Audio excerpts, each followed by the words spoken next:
Taleb Benchek, président de la Fondation de l'Islam de France. Bonjour à vous. Bonjour. Merci d'être avec nous en direct sur RT France. Alors cette marche contre l'islamophobie qui s'est déroulée, on l'a entendu, sur fond de polémique, de division de la classe politique. Finalement, est-ce que le message stop aux actes anti-musulmans est bien passé selon vous?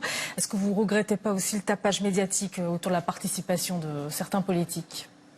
Je regrette toujours le tapage médiatique aussi bien pour ce sujet que sur d'autres, parce que ce n'est pas ça qui aide à la lisibilité ou à la compréhension des phénomènes aussi complexes que la question islamique dans notre pays.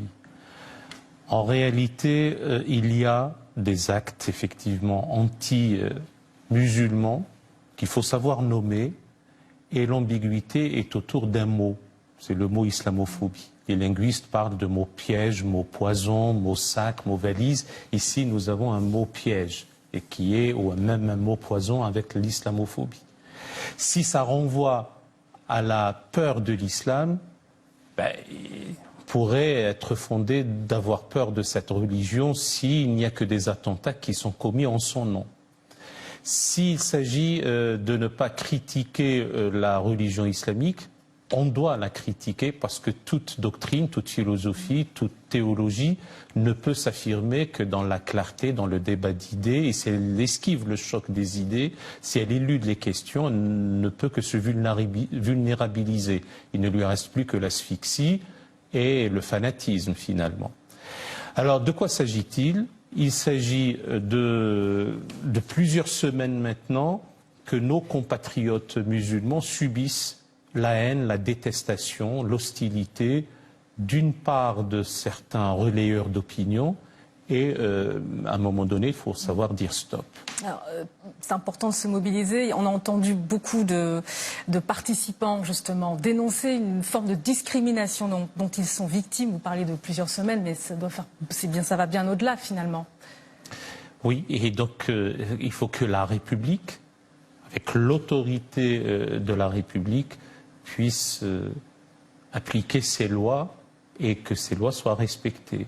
De quiconque, de tout citoyen, quel qu'il soit, il n'est pas normal que l'on puisse déverser la haine, la détestation, l'hostilité sur les chaînes de télévision impunément.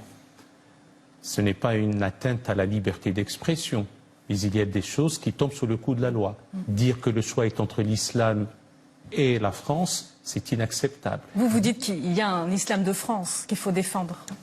Ce n'est pas de l'islam de France qu'il faut défendre, il faut que l'intégrité physique et morale des citoyens soit défendue dans le cadre de la législation en vigueur. Est-ce que l'objectif de cette marche était aussi de dénoncer le danger de la radicalisation?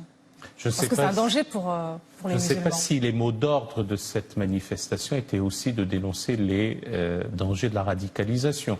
La radicalisation existe, nous en avons connu les méfaits.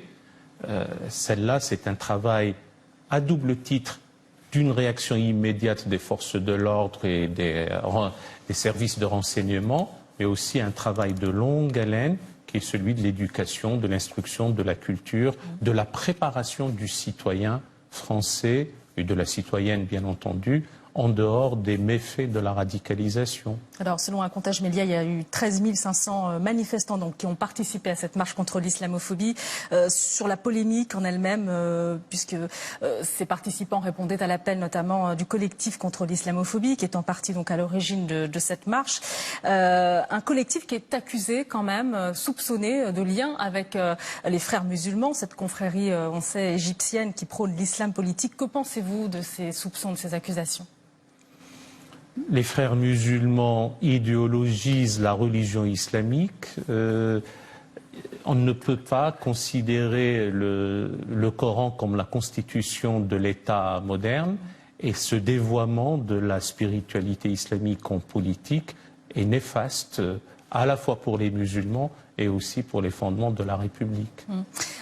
Sur le Rassemblement national qui dénonce une alliance avec les islamistes, que répondez-vous au Rassemblement national très rapidement? Si c'est très rapide, ça va être un peu plus rapide. Le Rassemblement national ferait mieux de s'occuper de leur encarter qui malheureusement a commis un attentat contre la mosquée de Narbonne. Merci beaucoup Galeb Bencha. Je rappelle que vous êtes le président de la Fondation de l'Islam de France. Merci.